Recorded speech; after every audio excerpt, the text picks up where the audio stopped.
Olá, tudo bem?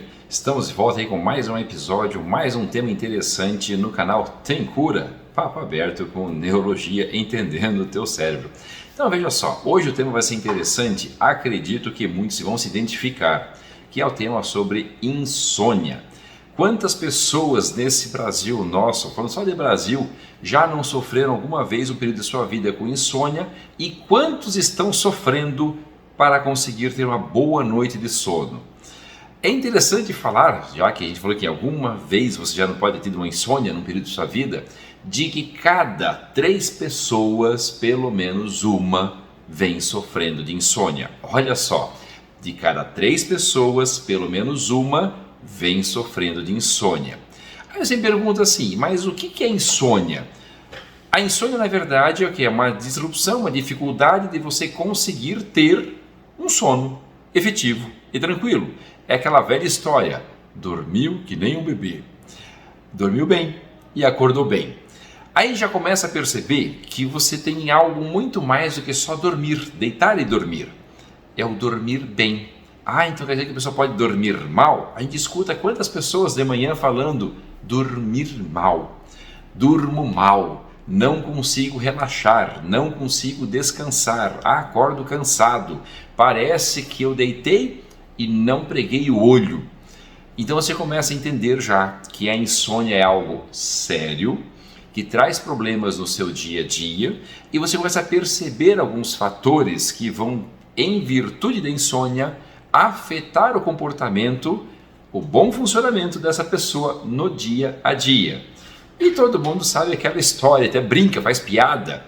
Ué, tá mal-humorado por quê? Não dormiu bem à noite? Tá azedo por quê? Não dormiu? A gente mesmo fala para os colegas de trabalho, familiares, e percebe quando a pessoa não está dormindo bem.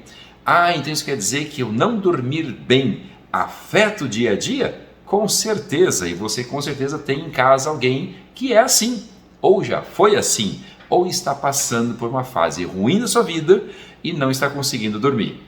Então vamos lá. A insônia basicamente, por definição, é o fato de você não conseguir ter uma boa noite de sono, uma noite restauradora. E a gente já começa então a falar algumas coisas de características. Muitos falam que precisam de 12 horas de sono, 8 horas, 6 horas, 4 horas é suficiente. Qual que é o número de hora realmente necessário para o ser humano dormir, ter uma boa noite de sono? Aí já vem o problema. Nós sabemos que a média mundial é de que a pessoa precise de 6 a 8 horas de sono por dia, virando a maioria delas com 8 horas. Então quer dizer que 1/3 do dia nosso de 24 horas seria dedicado a uma boa noite de sono. Aí vem a pergunta, mas eu conheço pessoas que se dormir 8 horas não conseguem relaxar ou descansar, precisa de 12, 10. Sim, é verdade, temos pessoas assim. Como também o contrário é verdadeiro, temos pessoas que com 4 horas de sono estão hiperfuncionantes no dia seguinte, funcionando normalmente, concentrados, sem esboçar cansaço, sem alteração do humor, sem alteração da sua capacidade de executar tarefas delicadas ou até que necessitem muita atenção e concentração. Mas isso não são todos. Isso são algumas pessoas nesse mundão grande que tem aí, com tanta gente que tem essa capacidade. Muitos até dormem pouco à noite, mas sofrem as consequências durante o dia. E isso é a maioria. Poucas pessoas realmente conseguem ter pouco número de sono, em sendo um sono efetivo, e estar normofuncionantes no dia seguinte e bem-humorados. Poucos. Então a gente já começa a perceber que o sono ele tem uma função diretamente no teu comportamento no dia seguinte, no teu humor, no teu ânimo, na tua atenção. Sim.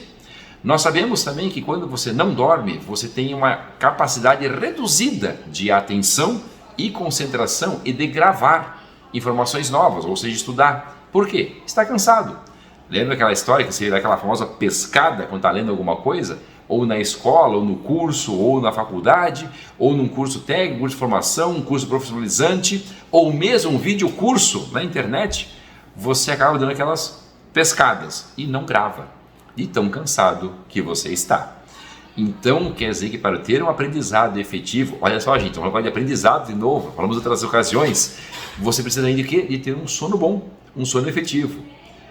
Então, vamos começar com algumas perguntas assim, mas por que faz e leva a ter insônia? Quando que eu me preocupo com a insônia? Eu falei no começo do vídeo que em algum momento da vida as pessoas podem ter passado por um período de insônia. Então quer dizer que a insônia ela não precisa ser a vida toda? Ela pode ter período da sua vida por insônia? Sim.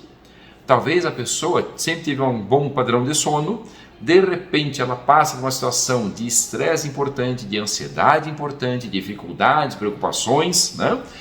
Ou outra doença, e isso acaba tirando o sono dela. Então ela passa por um período de insônia. E não necessariamente vai precisar tomar medicação ou procurar atendimento para isso, em ela conseguindo manter-se o controle, a calma. Opa, então a gente já percebeu também agora nessa fala que a ansiedade é um fator determinante para comprometer o teu sono. Sim, entre as causas da insônia, a mais comum, a mais prevalente é a ansiedade. Vem depois também a depressão, que também vamos falar aqui também em outros vídeos, outra série. Tem a questão de doenças, né? Você pode ter secreção inapropriada de alguns hormônios, sejam eles, né, hormônios do cortisol, sejam hormônios da tireoide, você pode ter alteração da melatonina, você pode ter doenças, né, clínicas que vão afetar o teu sono. Eu falei diabetes agora, que vem na minha cabeça por causa do remédio. Existem medicamentos que a pessoa está tomando para tratar outras doenças, que um dos efeitos colaterais pode ser distúrbio do sono. Vai na bula do teu remédio lá e olha lá nos efeitos adversos. Tem os muito comuns, mais comuns, pouco comuns e raros. Mas se está descrito lá, é porque pode acontecer. E sim, tem medicamento que os efeitos colaterais, um deles pode ser insônia. E falando em insônia, você sempre tentar classificar ela, se ela é leve, se ela é moderada ou grave, pode ser assim? Não, não é assim não. É uma insônia se ela vai ser inicial, né, ou ela terminal. Esse que é o mais importante. O que é a insônia inicial? É quando você deita e não consegue pegar no sono. Demora muito para conseguir dormir. Quanta gente fica nesse jeito de situação e fica lá remoendo e pensando e briga com o sono, às vezes até levanta e empurra, né, para ver se pega no tranco. Brincadeira, não é assim, tem que ficar sossegado, quieto. É insônia inicial, não consegue pegar no sono nos primeiros momentos do sono. Mas tem aquela insônia que é no meio do sono, em que a pessoa dorme, de repente ela acorda de madrugada e não consegue pegar no sono de novo. Mas eu acordo de madrugada, de noite, porque eu tive que ir no banheiro, que escutei um barulho na porta, que fui lá ver e não consigo mais dormir. Não importa o motivo. O normal, mesmo quando a pessoa levanta para ir ao banheiro e volta para a cama, é adormecer de novo. Esse é o esperado, tá? Por que é o esperado isso? Porque é assim que o nosso relógio biológico funciona. É assim que nós vamos ter a liberação de substâncias que vão ajudar o sono, no caso a melatonina, para deixar você com um sono adequado. E tem aquele paciente que vai ter o quê? Aquela insônia terminal. Ele começa a dormir bem tranquilo, tem algumas horas de sono e de madrugada o cara acorda e não consegue adormecer de novo, mesmo tendo a possibilidade de ficar deitado até chegar a hora de realmente ter que levantar. Existe isso? Existe. E às vezes não tem motivo.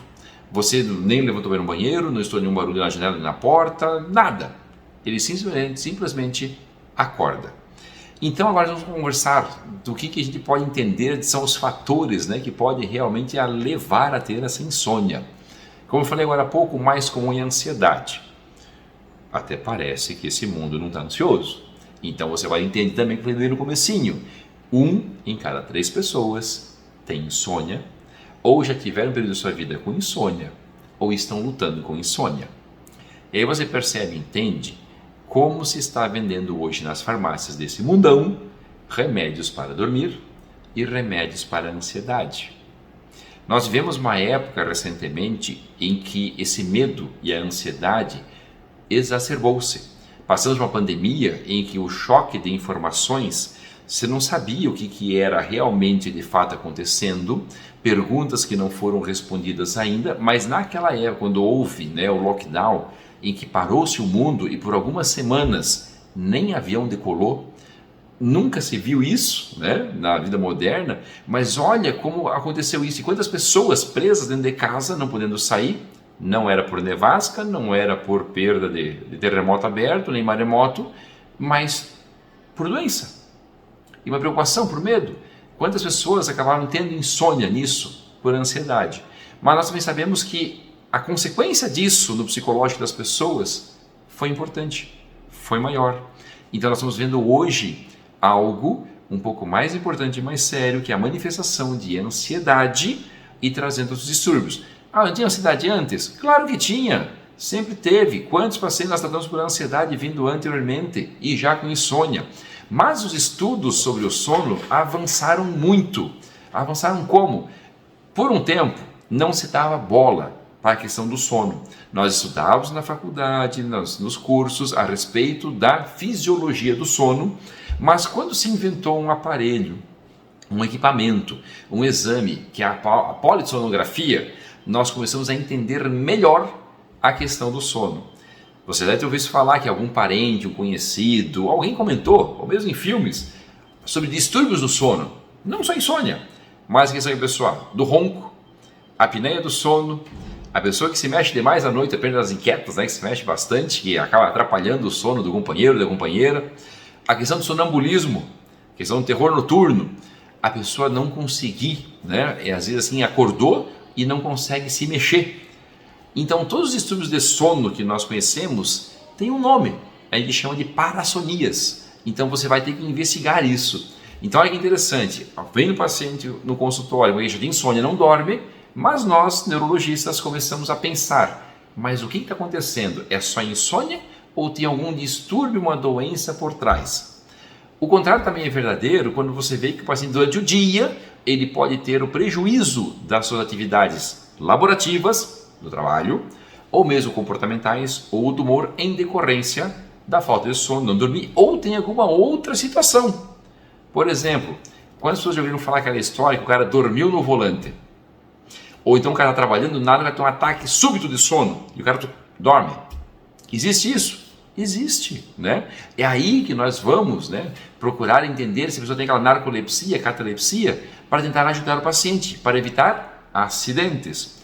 Sem falar que muitos pacientes que têm apneia do sono, que não conseguem respirar enquanto estão dormindo, e isso é uma situação médica importante e até grave, nós sabemos que isso aumenta o risco de morte súbita. Opa, olha que interessante. Então quer dizer que alguns distúrbios do sono, de insônia, eu posso ter uma consequência para a minha saúde, não só no humor, não só na atenção, na nossa concentração, no aprendizado?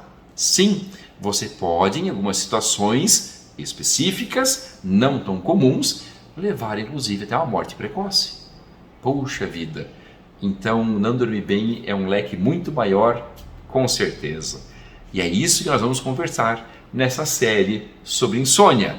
Vamos trabalhar exatamente esses temas.